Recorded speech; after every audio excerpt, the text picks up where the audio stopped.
Hello guys, welcome back sa ating YouTube channel. So ngayong araw na to guys, isa na namang kwentuhan tungkol sa iba't ibang klaseng negosyo. Ngayong araw na to maswerte tayo dahil syempre makakasama natin yung nag-aalaga guys ng mga itikan. Ano ba kumikita dyan? Magkano ba yung panimulang puhunan dyan? Magastos ba yan? At syempre, pinakamahalaga, pwede ba tayong kumita dyan? Tara guys, pag-usapan natin, silipin, tingnan at interviewin natin yung may-ari para malaman natin kung pwede ba tayong pumasok sa ganyang uri ng negosyo. So eto guys, amihan yung pupuntahan natin. Ganda. Kaani pa lang guys ng mga palay dito. At eto nga, pinatutubigan. Baka magtatanim na naman guys ng palay. Eto, dahan-dahan lang tayo guys, ingat lang tayo. Ayun, nakita nyo guys yung mga itik. So guys, dahan-dahan lang tayo ng konti. So yan guys yung mga itik na alaga nila.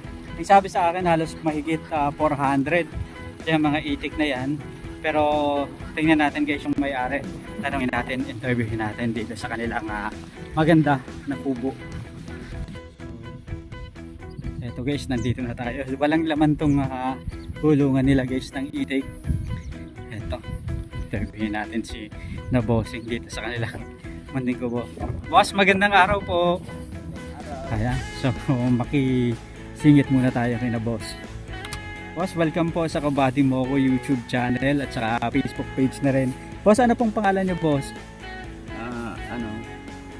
Peter Trono. Okay po. Taga dito po kayo sa San Jose. Iya po. Ayan. Etong pag-iitikan, boss, kailan po kayo nagsimula? Ay medyo matagal na yan. Mga ilang taon na po?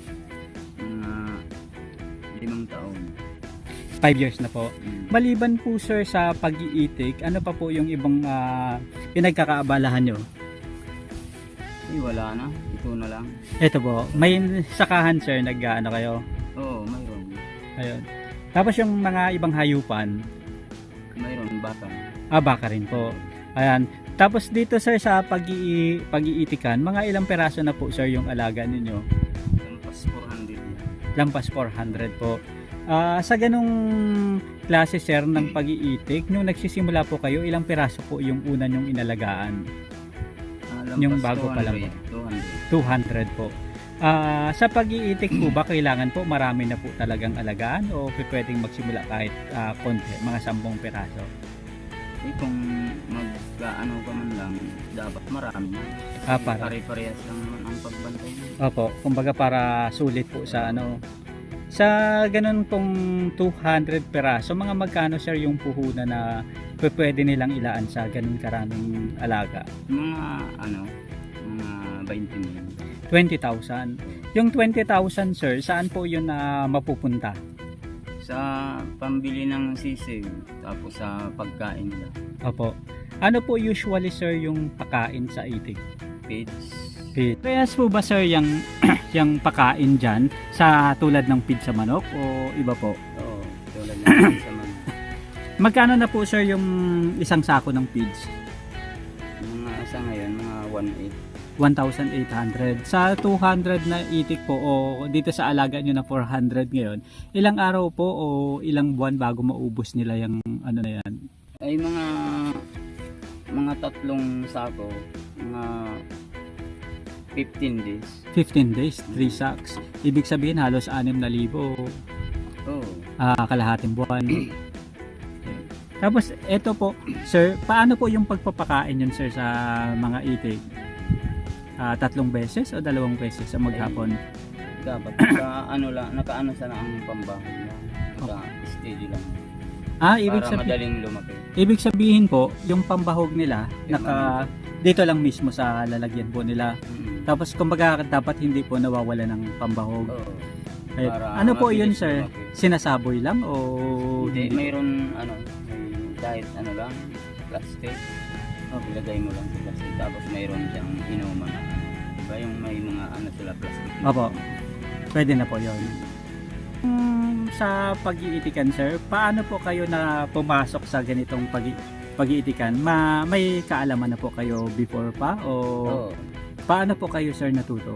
Sa magulang yun. Dating para ito. Nag-iitik na talaga.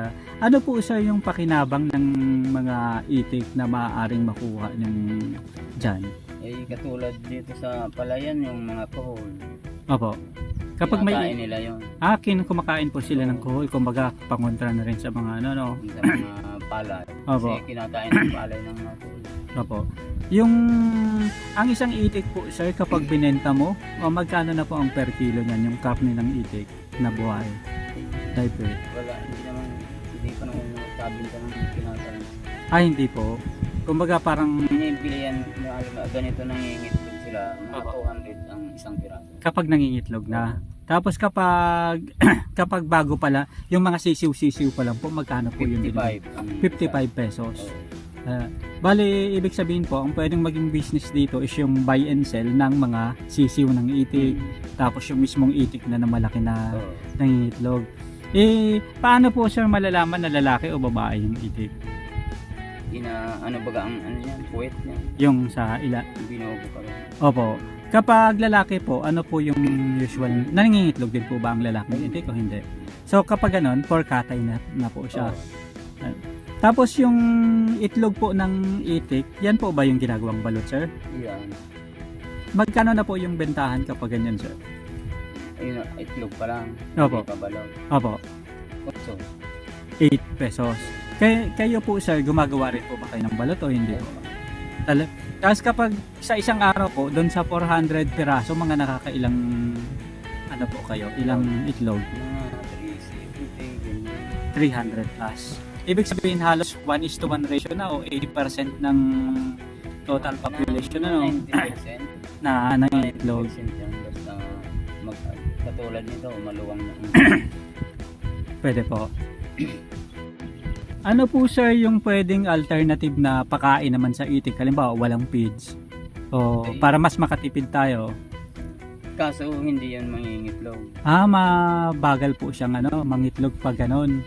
Ibig sabihin, Pits Pa- talaga. feeds talaga kung gusto mong mangitlog. Kung gusto mong hindi Opo. ka na sa palayan. Opo. Ito pong Kulong nakikita. mo na lang, nakakulong Yung katulad yung may kulungan kayo dito. Oo, sa gabi lang. Sa Pero gabi kung, lang. talagang steady mo lang, mayroon ka ng niyan, kubo. Yung kumbaga parang yun na talaga Yan yung na talaga sila. para mas mabilis makuha po yung itlog.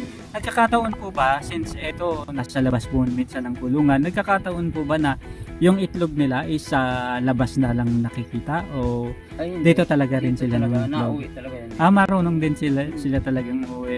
Pagka gabi na, uuwi na yan dito. Opo. Kumbaga parang nasa nature na po nila na ganun talaga yung sistema nila. Nagkakataon naman po sir na ano naman yung disadvantage sa pag-aalaga sir ng mga itik na nararanasan ninyo? Yung mga nagiging problema naman. Pagka walang mapag ng palayan, Opo. walang pagkain. Naka-steady ka lang doon sa sa tubig, Opo. sapa. Apo. Talagang Doon ko lang pinapakain sila ng kamuting kahoy yung inaano ko. pwede. Wala nang- Apo, pwede pong alternative na pakain Oo. sa kanila 'yon. Hindi lang mga gutom. Opo. Pagka walang ganito kasi hindi naman ako nagkukulong na Opo. pinapait ko. Opo. Dito sir sa yung palaya na ganito, usually anong kinakain po nila sa mga ganyan? Mga palay, tapos mga sien, buhol. Ay, kumbaga yun yung mga inaano nila. Yun po yung mga tinitingnan kumbaga kinukuha nila Dito po sir sa isang buwan po kapag halimbawa paitlugin na itik lang sa 100 na itik po magkano po yung pwedeng i-generate na income nun? Depende kung halimbawa Kung purong feeds po. mga 90 o 80 ganyan. Ang pwedeng makuha. O na itlog. Tapos i-multiply na araw-araw po ba silang nangingitlog sir? Araw-araw. Ibig- Ay, gabi-gabi. Ibig sabihin kung 100, ibig sabihin kung may 30 days, i-multiply natin into 30 days Yung income. yung itlog. O, Yung itlog nila, halimbawa sa isang 100 na heads na itik, halimbawa, 80 itlog. 80 na itlog O, times 30. 30. times 30. So 8 plus 6, 16 plus 2,000. 240. Hindi, 2,004 yun. Opo, 2,400. So, i-multiply natin into 8. Sa Ano muna kami? Anong 2,400. anong pangalan niyo, Pas? Si ano? Yan ka. Si John Carl, tapos ito naman si ano, Dito. si Deeds. Pero anong Multiply mo, boy. 2,400 times 8. ayun. So, mahina kasi tayo sa math kaya magpapaturong muna tayo kaya ano, Deeds po ano, Times times 8. 8. 2,400 times 19,200 sa 100 na itik. Pero doon naman po, yun yung pwedeng ma-generate na income sa 100. Kung purong feeds po yun, ano, tapos talagang ano. Diyan naman po sir, magkano naman po yung pwedeng gastusin dyan sa 100 na itik na yan? Yung pagdating sa feeds at saka may mga vitamins din po ba sir? 8. Ay, dito kasi sa palayan, wala na. Wala na. Wala ka nang gagastusin. Opo. Pero kung Buo na yun. Opo. Sa'yo na yun. tapos kung doon sa 100 na itik boss, magkano naman dyan boss yung feeds? Di naman mga mga 15 kilos. 15 maghapon. kilos. Maghapon na po yun. 4 na sako. Lampas. 4, 2, 4, 6, 8, 9 sako o 4 na sako lang po. Dapat na sako. Sa 4 na sako, i-multiply natin into 1.8 ano, 2,000 na lang natin. So 8,000. So 8,000 minus 19,000 boss ano?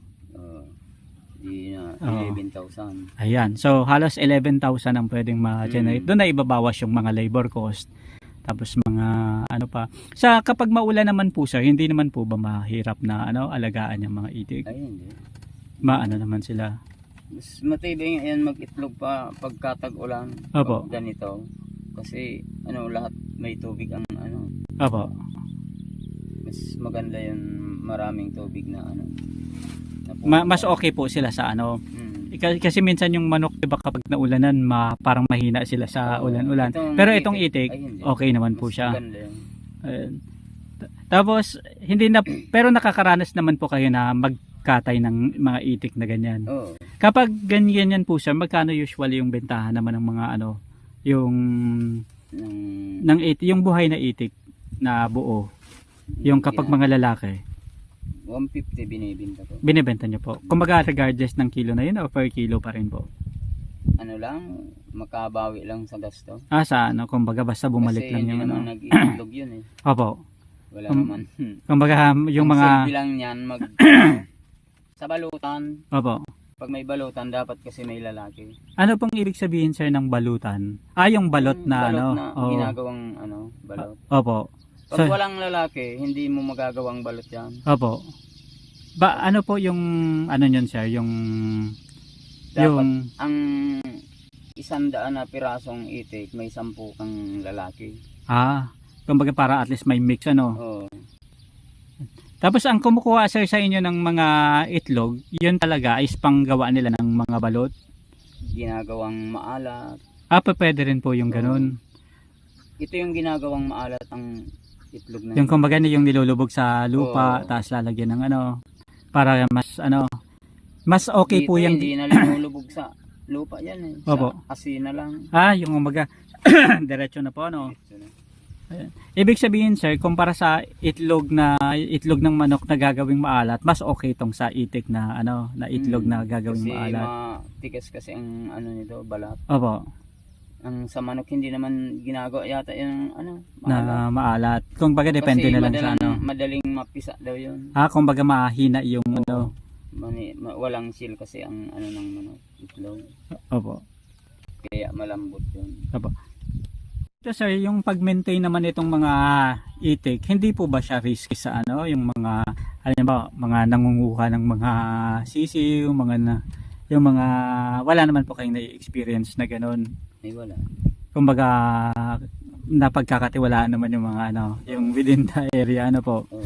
Hindi Ayan. naman dito masyadong Oo. mga tao. Kasi sa iba yung kapag medyo commercialized na yung area, marami ng mga Dito wala Ayan. dito. Dito ayos naman. Kahit maghapon mo, pabayaan mo lang yan dyan. Walang Opo. kumukuha niyan. So etong itik boss, buong taon siya pwedeng alagaan, buong taon yung cycle niya. Ang buhay po ba ng itik, mga ilang taon po yung inaabot at tinatagal? Minsan mga 5 taon, 5 years. taon, ganyan. Ayan.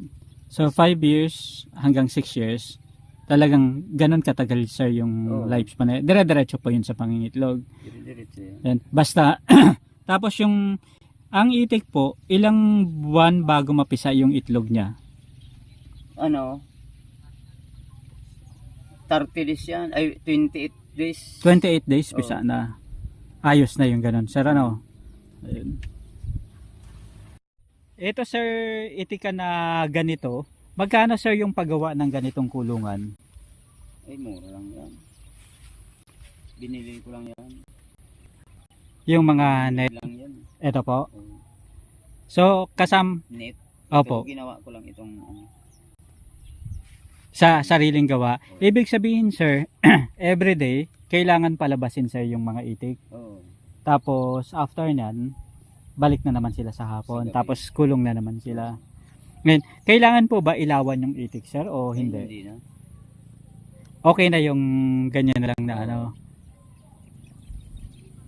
Sa mga, siguro sa mga poultry yan, ilawan nila. Opo. Dito sa palayan, hindi. Ayos lang po. Ito pong nakikita ko na parang flooring nila. Ano po to? Itong sa galing sa palay. Oo. Tapos kumbaga, Para hindi mabasa yung itlog nila. para yung maging tuyo po ano. Tapos ito sir, hindi na nila kailangan ng bubong-bubong po ano. Hindi na. Maraming salamat po sa sa pagbibigay sa amin ng impormasyon at saka dagdag kaalaman dito sa Kabady Mo Ko YouTube channel. Maraming salamat po sir sa sa pag-share nyo ng business ninyo at saka ng itikan. Thank you very much po. So ano pong pangalan ng mga anak nyo? Ha? Si na ano? Yan Carl, Si John Carl at saka si Dave. Dave. Ayun, mga mahihain pala no. So dito pa rin sa itikan ni Bossing. Ito.